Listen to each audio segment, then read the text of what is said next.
दोस्तों नमस्कार। जैसा कि आप जानते हैं गेस्ट टॉक शो में हम किसी न किसी महान हस्ती को लेकर आते हैं, लेकिन आज पहली बार ऐसा हुआ है जो कि महान हस्ती नहीं, महान हस्ती के प्रशंसक को लेकर आए हैं। और वो महान हस्ती हैं मध्य प्रदेश नहीं उत्तर प्रदेश कुंडा के विधायक आदरणीय रघुराज प्रताप सिंह, जिन्हें लोग प्यार से राजा भैया कहते हैं। उनके एक जबलपुर में बहुत बड़े प्रशंसक हैं, जो कि अपने आप को प्रशंसक भी नहीं कहते, एक मित्र भी नहीं कहते, अपने आप को सेवक मानते हैं। राजा भैया की कहानी आइए हम सुनते हैं। जबलपुर में निवास करने वाले उनके सेवक ऋषि भान जी की जबान। आधारताल में जन्मे हैं और जबलपुर में जानी मानी एक होटल है जिसका नाम सभी जानते हैं, अरिहंत होटल। वहां पर ये अकाउंटेंट है और राजा भैया के बहुत बड़े प्रशंसक हैं।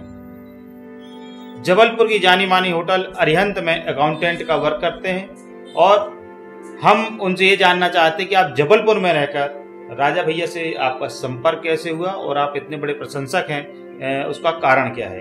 तो आइए आज हम अपने गेस्ट टॉक के गेस्ट ऋषि भान ठाकुर जी से मुलाकात कराते हैं आपकी। आइए मुलाकात करते हैं ऋषि भान ठाकुर जी से।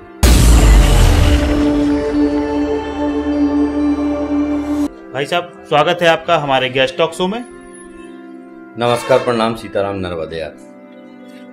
जैसा कि आपने देखा ही होगा, हम नमस्कार करते हैं, नमस्कार भी हो गया, प्रणाम भी हो गया और नर्मदे भी हो गया, सीताराम भी हो गया। इससे आप समझ सकते हैं कि इनका कहना चाहिए जो सोच किस तरह की होगी। आइए हम आगे की बात करते हैं ऋषि भान ठाकुर जी से। तो ठाकुर साहब, आपका जन्म जबलपुर में हुआ जी, तो ये राजा भैया से आपकी मुलाकात कैसे हो गई? सन 2017 की बात है जी। मेरा एक छोटा भाई है परिचित का जी, वहीं प्रतापगढ़ कुंडा में उनके बड़े भाई रहते हैं। जी जी। तो 2017 में गया था मैं कुंडा जी। तो भैया की बड़े दर्शन की अभिलाषा थी, बहुत बार मैंने मीडिया में सुना। भैया मतलब राजा भैया की जी। तो उनके विषय में कहना तो सूर्य को रोशनी दिखाने के बराबर है। जी जी, ये मेरा मानना है, क्योंकि मैं सेवक हूँ जी। मैं उनको अपना गुरु मानता हूँ। अच्छा अच्छा। तो उस छोटे भाई से मैंने नंबर लिया उनका, राजा भैया जी का जी, पर्सनल नंबर जी, और उनको मैसेज किया व्हाट्सएप पे जी, और बोला कि एक बार आपके दर्शन करना चाहता हूँ। नहीं तो जैसे आपने मैसेज किया तो आप तो एक अननोन हुए। हाँ, अननोन था मैं जी। तो क्या उन्होंने जवाब दिया? नहीं, उन्होंने जवाब तो नहीं दिया, लेकिन उन्होंने देखा, व्यू किया जी। मैं समझ गया कि भैया ने देखा है जी। फिर उसके बाद 2018 में जी भैया ने एक पार्टी बनाई, राजनीतिक पार्टी जी जी, जिसका नाम है जनसत्ता दल लोकतांत्रिक जी। तो 2018 में पार्टी बनी थी, तो मैं गया था लखनऊ जी।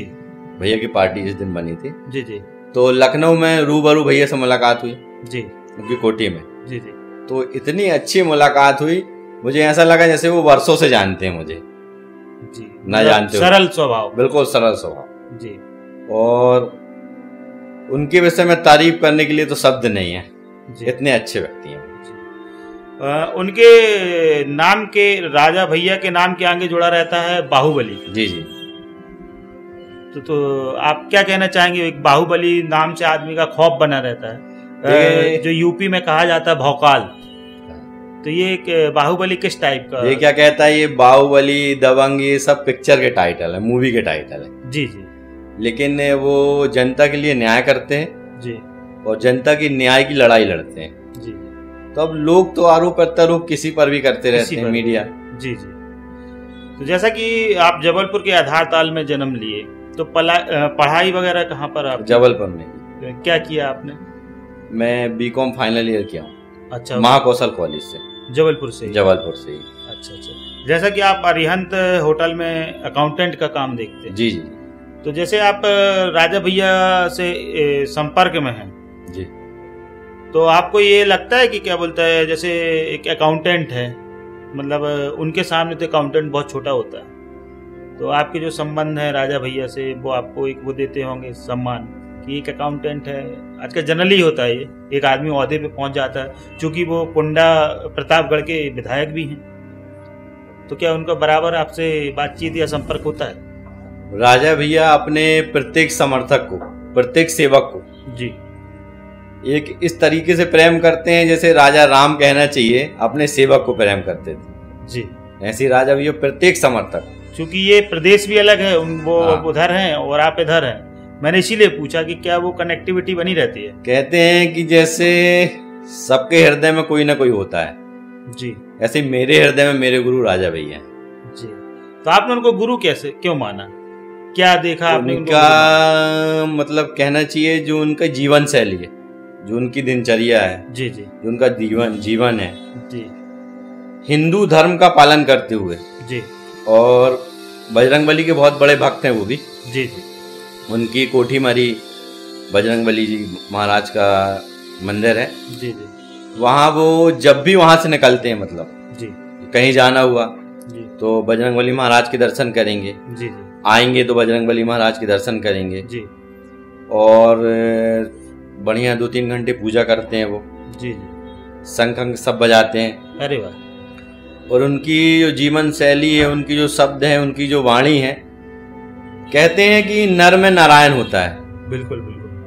मैंने पहले ऐसे नर देखे जिनमें मैंने नारायण के दर्शन किए हैं, वो मेरे गुरु राजा भैया हैं।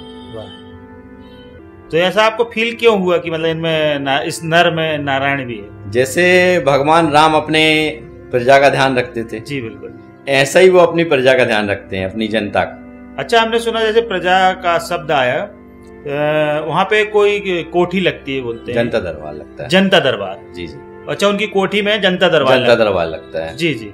तो ये जो जनता दरबार क्या है? जनता दरबार में क्या होता है कि जो भी वहाँ की विधानसभा, 2 विधानसभा वहाँ पर जी, जहाँ से एक राजा भैया विधायक हैं जी, कुंडा प्रतापगढ़ जी, एक बाबागंज विधानसभा है जी, वहाँ पर विनोद सरोज जी हैं जी, वो उनको छोटे भाई की तरह मानते हैं, राजा भैया जी, बड़ा प्रेम उनमें। जी जी। और उस दरबार में एक एक करके व्यक्ति आते हैं, अपनी अपनी चिट्ठी लेके आते हैं, आवेदन बना के। एक व्यक्ति उसको कलेक्ट करता है पूरे आवेदन को और एक साथ रखता है। मतलब कहना चाहिए कि कोर्ट है, वो नहीं, न्याय है, जनता दर्शन के लिए तरह है, मतलब लोग कहते हैं कोर्ट की तरह है। जी जी। वो बड़े प्रेम से समझौता कराते हैं। किस टाइप का समझौता? कुछ जैसे मान लीजिए किसी घर में पारिवारिक विवाद हो गया, अब मान लो भाई भाई आपस में थोड़ा बातचीत कर लिए, हर घर में होता है, हर घर में। तो भैया से इतना प्रेम है वहाँ की जनता को, सब बोलते भैया न्याय करेंगे, वहीं चलेंगे, भैया के पास चलो। तो राजा भैया के पास जाएंगे तो भैया प्रेम से समझाएंगे कि भाई भाई हो, प्रेम से रहो, जमीन जगह किसी चीज के लिए लड़ने की जरूरत नहीं है, बराबर आपस में बांट लो। मान लो सास बहू का झगड़ा हो गया, ये तो बहुत बड़ी समस्या है, बहुत बड़ी समस्या है, लेकिन भैया का बड़ा प्रेम है सबसे जी। सब कोई उनको भैया बोलता है जी, कोई महाराज बोलता है जी जी। राजा भैया उनको प्रेम से बोला जाता है जी जी। सब प्रेम करते, मतलब प्रेम प्रशंसकों ने उनका नाम राजा भैया लिख दिया है। हाँ, भैया कर दिया जी, घर का नाम राजा भैया, प्रेम का नाम राजा भैया जी जी। तो जनता गई अपना बताया भैया के सामने, भैया ऐसी ऐसी बात है जी जी। तो भैया ने उनको समझाया कि परिवार में लड़ाई नहीं करना है, अपन को अच्छे से रहना है। ये सब ऐसे छोटे छोटे जो भी पारिवारिक मामले या किसी कोई समस्या है, वहाँ कंप्लेंट करने गया है, कोई उसकी सुनवाई नहीं हो रही, तो भैया बात करते हैं, उस समस्या का समाधान करते हैं, बहुत बड़े प्रेम से सबको समझा के समस्या का समाधान कर देते हैं। तो समस्याएं खत्म हो जाती हैं, मानता है आदमी, बात मानता है। सास बहू की सबसे बड़ी बात है, नहीं मानती, ये भी मानते हैं, बहुत सम्मान करते भैया की, हर बात दिल में रखते हैं सब। तो राजा भैया को मैं भी यहाँ से सैल्यूट करता हूँ, क्योंकि सास बहू का जो निदान, जो समस्या का निदान कराना बहुत कठिन है। हमारे हिसाब से तो कोर्ट भी नहीं कर पाती है, आप कर रहे हैं, तो मैं जबलपुर से आपको सैल्यूट करता हूँ। फिर तो वहाँ की पुलिस बहुत नाराज होगी राजा भैया से, कोर्ट बहुत खपा होगी, क्योंकि वहाँ केस ही नहीं जाते होंगे, ऐसा कुछ होगा वहाँ पर। नहीं, जिसको समझाते हैं भाई, उनका कहना है कि आप हमारी बात मानोगे जी तो आपका जीवन अच्छा रहेगा जी। ये तो कोर्ट कचहरी के चक्कर काटोगे तो समय भी बर्बाद, पैसा भी बर्बाद, जीवन भी खराब। तो जैसे राजा भैया के यहाँ किसी ने आवेदन दिया आज की मेरे यहाँ समस्या है, तो उसका निराकरण कब होता है, कितने समय में होता है?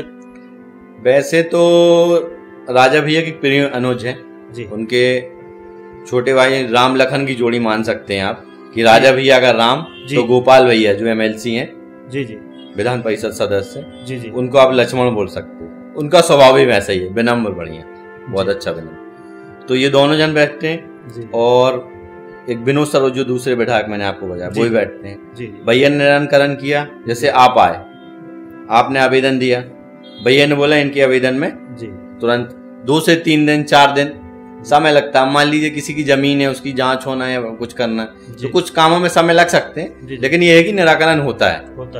मतलब कोर्ट की तरह तो 2, 4, 6 महीने, साल भर, 2 साल नहीं, ऐसा कुछ नहीं। मतलब इस हफ्ते में लगती है। और भैया का भी कहना, भाई हमारी बात मानोगे तो आप परेशान नहीं होगे, कोर्ट कचहरी जाओगे आप परेशान हो, समय पैसा आपका बर्बाद। जी।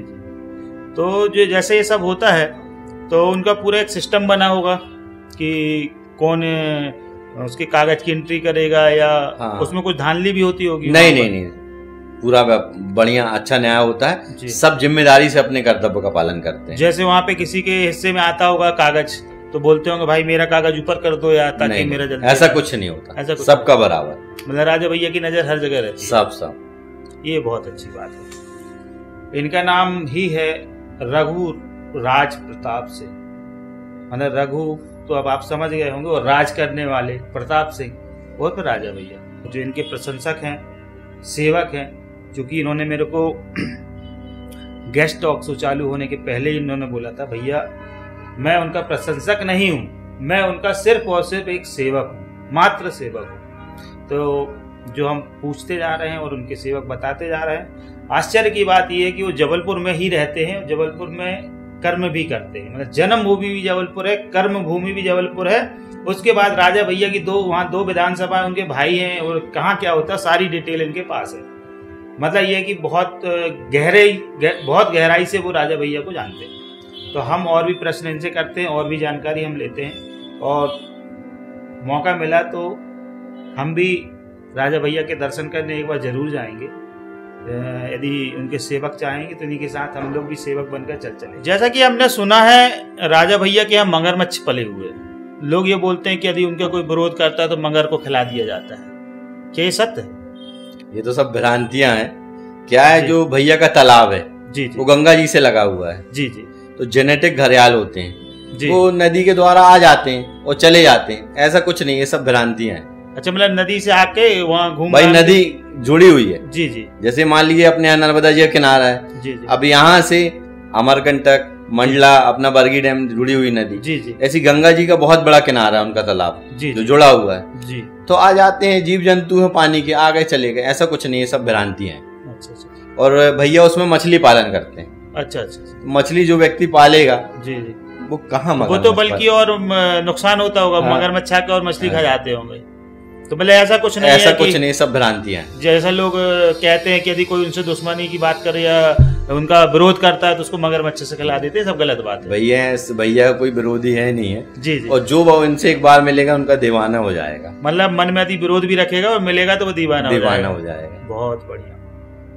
तो ये जैसे राजा भैया वहाँ रहते हैं कुंडा में, जो विधायक हैं, तो ये चूंकि राजनीति है, राजनीति में तो वो सेवा के रूप में घूमते रहते होंगे। आपने बताया जैसे 2-2, 3-3 घंटे वो पूजा करते हैं, शंख बजाते हैं। शंख बजाना मतलब एक बहुत बड़ी पॉजिटिव ऊर्जा होती है। तो उनको इतना समय मिलता होगा कि वो 2-2, 3-3 घंटे पूजा करते होंगे? उनकी नित्य क्रिया है सुबह की। जी।